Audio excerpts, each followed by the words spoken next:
Selic a 13,75 e aí surge a grande dúvida, né? Será que é melhor investir em renda fixa porque o juros está alto? Ou será que é melhor investir em renda variável porque por conta do juros estar alto, as ações, os ativos de renda variável estão depreciados? No vídeo de hoje a gente vai ver quais são os impactos da Selic nesses patamares e como que o investidor pode se beneficiar de uma situação de juros altos. Bom, pessoal, a primeira coisa que eu quero deixar muito claro aqui para você é que seria irresponsável da minha parte dizer aonde você vai aplicar, primeiro porque eu não sei o seu perfil, e segundo que cada composição de carteira necessita de uma alternativa de investimento diferente. Então, o meu objetivo aqui é passar um panorama geral para que você possa avaliar o que é melhor para você investir. E aí eu separei essa videoaula aqui em 3 partes. Primeiro a gente vai entender o conceito de taxa de juros, segundo, a perspectiva da Selic e, por último, onde investir. Primeira coisa que a gente deve compreender é que a Selic é a principal ferramenta de controle de inflação. Todo mundo sabe disso, mas tem algumas reflexões que eu considero importantes para que a gente possa analisar. Primeira reflexão, a Selic é uma taxa reativa, ou seja, ela vai reagir ao IPCA. Só que essa reação ao IPCA ela tem um atraso, tem um delay. E a gente sabe que o IPCA é uma taxa ativa, ele se movimenta de forma autônoma ali, né? Baseado na lei da oferta e da demanda, em teoria, né? Agora, o que a gente precisa entender é que existe um atraso, e é nesse atraso que o investidor tende a ficar mais atento. Se a gente observar, por exemplo, o Banco Central ele costuma ser conservador para aumentar os juros ou para reduzir os juros, porque ele precisa se certificar de que aquele movimento que ele está fazendo é um movimento mais adequado para o momento. E aí a gente consegue ver, por exemplo, que em 2021, em janeiro, a Selic estava no patamar de 2%. Já o IPCA estava acima de 4%, pessoal. Essa diferença que a gente tem aqui, ó, é juros reais, né? Só que tem um problema aqui, ó. A gente consegue ver que a inflação está acima da Selic. A Selic está aqui embaixo. E aí isso traz para a gente um juro real negativo, né? Então, durante todo esse período, o investidor que ficou posicionado até basicamente aqui fevereiro de 2022 num produto de liquidez imediata, ele teve um juro real negativo. É normal em janela de prazo você eventualmente ficar abaixo da inflação. O que não pode é você ficar abaixo da inflação no longo prazo, porque daí você não está sendo um investidor bem sucedido ali. Precisa prestar atenção nisso. Mas em janela de prazos curtas, é normal. Principalmente o capital de liquidez imediata. Nesse exemplo aqui não tinha muito o que você fazer. Está lá aplicado num capital de liquidez imediata que vai render 100% do CDI. Obviamente você vai ficar abaixo da inflação porque a Selic está abaixo da inflação.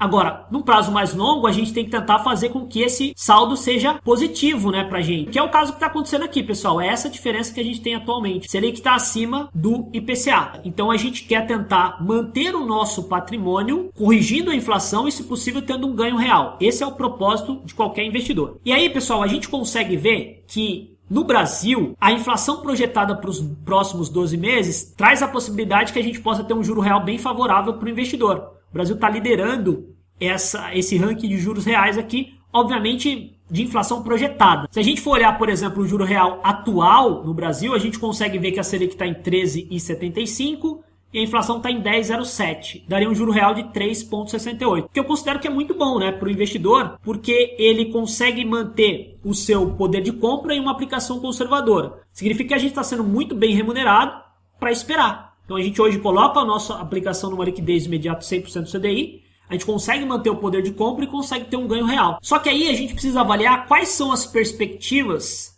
futuras, tanto para o IPCA quanto para a Selic, porque o nosso objetivo como investidor é aumentar o nosso potencial de ganho real sem ter uma exposição demasiada a risco. Esse é o principal objetivo do investidor.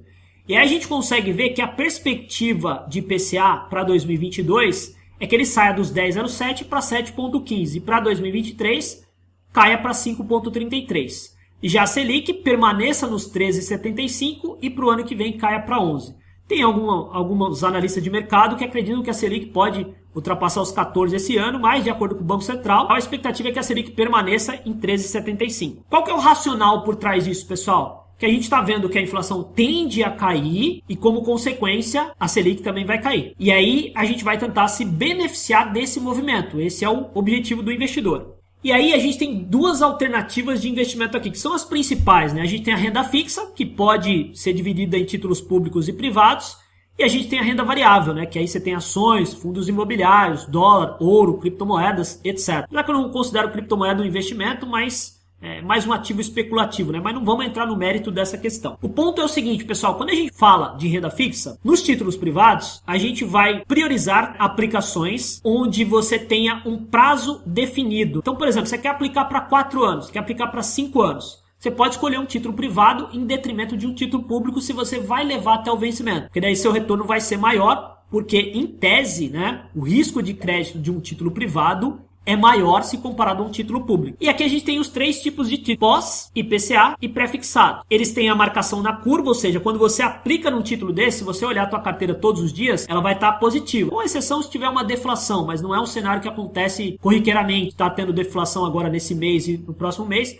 mas não é comum no longo prazo você ter um cenário deflacionário. E aí a gente precisa entender o seguinte, né? O pós-fixado, pelo fato de acompanhar a Selic, ele é mais conservador. O IPCA é mais moderado e o pré-fixado é o mais arrojado, porque você trava uma taxa e fica ali acreditando que essa taxa que você travou não vai ser ultrapassada pela Selic. O ponto-chave aqui, e acho que é o único almoço grátis que o mercado oferece, é você diversificar. Não tem muito segredo, né? Então, se você tem aqui um pós-fixado na carteira e o IPCA, talvez você possa pensar no pré. Se você tem um pré e um IPCA, talvez você possa pensar no pós.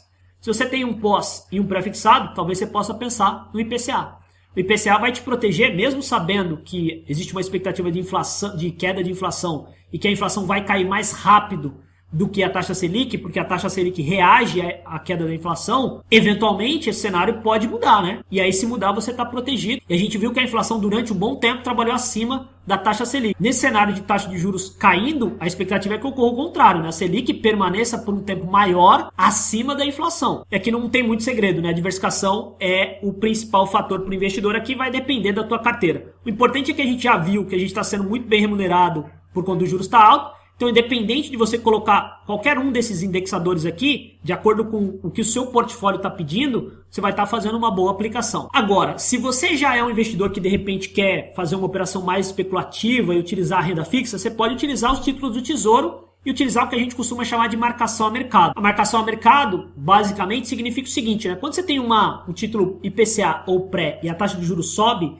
esses títulos perdem valor. Mas quando ocorre o contrário, esses títulos ganham valor. Então, como a expectativa é de redução da Selic, se você optar em escolher um título IPCA ou pré-fixado e a taxa Selic possa realmente confirmar uma queda no médio prazo, você vai ter esses títulos se valorizando mais do que o esperado antes do vencimento. E aí você pode liquidar esse título antes do prazo. É uma operação especulativa, tem risco porque de repente pode não se concretizar essa queda de juros consistente.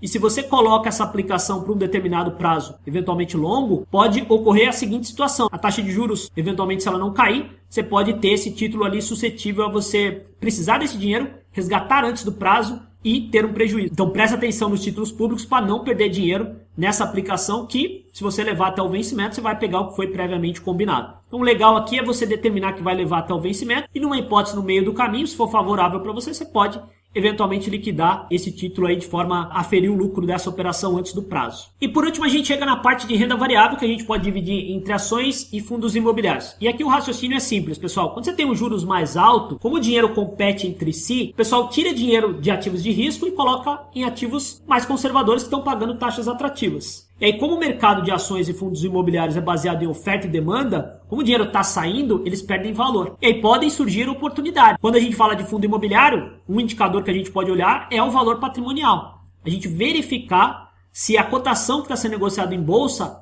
está abaixo do valor patrimonial daquele fundo imobiliário. Por exemplo, né, um fundo imobiliário tem um valor patrimonial lá de 100 milhões de reais, por exemplo. E ele está sendo negociado a 80 milhões na bolsa. Então é uma possibilidade, claro que você vai ter que olhar fundo imobiliário por fundo imobiliário para ver qual está abaixo do valor patrimonial. E também você não pode utilizar somente esse indicador como tomada de decisão, né? Já a bolsa tem uma avaliação um pouco mais criteriosa. E aí a gente pode olhar um indicador que o pessoal costuma mencionar muito, que é o PL, né? Preço sobre lucro. Só para exemplificar para vocês, um ativo hipotético, né? Eu peguei aqui XYZ3, está sendo negociado a R$10. O preço é R$10. E ela vai me pagar de lucro, né? Que está aqui, R$1 por ano. Quanto tempo eu demoraria para ter o meu dinheiro de volta, pessoal? Baseado no lucro futuro que essa empresa vai pagar. 10 anos, né? Para ter esse dinheiro aqui de volta. E aí a pergunta que surge é o seguinte: será que esse número é um bom número, vai depender da taxa de juros. Porque se eu aplicar em renda fixa e esse dinheiro demorar para voltar para mim 8 anos, é muito melhor eu receber meu dinheiro de volta em 8 anos do que em 10. Então, quanto maior os juros, mais rápido eu recebo meu dinheiro, porque eu estou sendo melhor remunerado. E aí a gente pode observar isso de uma forma mais clara, né? Quanto tempo demoraria hoje, se eu aplicar o meu dinheiro na bolsa,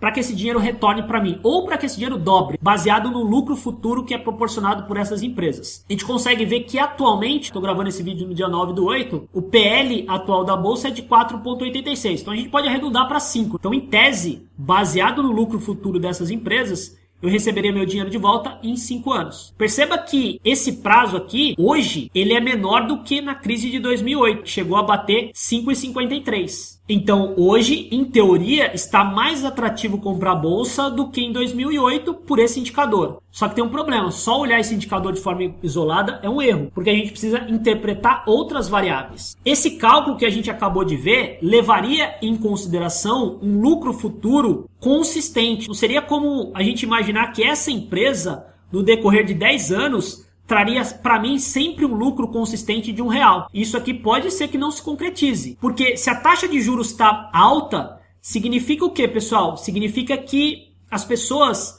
vão priorizar investir o seu dinheiro do que consumir. Elas abrem mão de consumir. Quando elas consomem menos, o lucro das empresas tende a diminuir. E aí, quando diminui o lucro, aumenta esse prazo de PL para cada empresa, né? Se diminui o lucro, se o lucro aqui fosse, por exemplo, 50 centavos, quanto tempo demoraria para eu ter os meus R$10 de volta? 20 anos. E aí a gente vai fazer o contraponto. Como é que está a renda fixa hoje? A gente consegue ver que títulos pré-fixados para prazos mais longos estão pagando na faixa de 12,20. Na verdade, já chegaram a pagar 16,5%. Mas nesse momento que eu estou gravando esse vídeo, títulos mais longos estão pagando 12,20.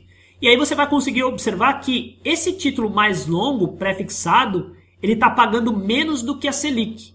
Por que isso acontece? Porque existe uma expectativa de redução de juros futuro. Por isso que ele paga menos. E aí, para que eu pudesse dobrar o meu capital aqui, eu teria que demorar 84 meses na renda fixa. E a gente viu que na bolsa seriam 5 anos. Então, por esse cenário, a bolsa, em teoria, seria melhor, né? Só que a gente precisa considerar que será que aquele lucro que está sendo projetado para os próximos anos vai se manter na bolsa? A gente não sabe. Se eu tiver que receber o meu dinheiro de volta na renda fixa durante 8 anos ou na bolsa durante 8 anos, eu vou preferir na renda fixa, porque na renda fixa eu não tenho a oscilação. Então a bolsa, em tese, ela teria que devolver realmente o seu dinheiro antes da renda fixa, né? Porque a bolsa está tomando mais risco. Nesse momento é esse o cenário, só que a gente não sabe como é que esse lucro dessas empresas vai se comportar ao longo dos anos. Então eu espero que esse vídeo possa ter gerado valor para você. O objetivo desse conteúdo não é que você possa investir em renda fixa ou em renda variável, mas sim refletir em relação a como funciona o mecanismo de taxa de juros e qual que é o impacto desse mecanismo de alta ou de baixa de juros em relação aos ativos de renda fixa e também de renda variável, né? E aí você, com esse conhecimento, você pode tomar a sua decisão de forma mais segura, sempre priorizando a diversificação e priorizando principalmente dormir tranquilo, pessoal. Dormir tranquilo é fundamental, né? Invista naquilo que vai te fazer deitar sua cabeça no travesseiro e dormir com tranquilidade. Isso é o mais importante. Espero que esse vídeo possa ter agregado valor para você. Um grande abraço e até o próximo.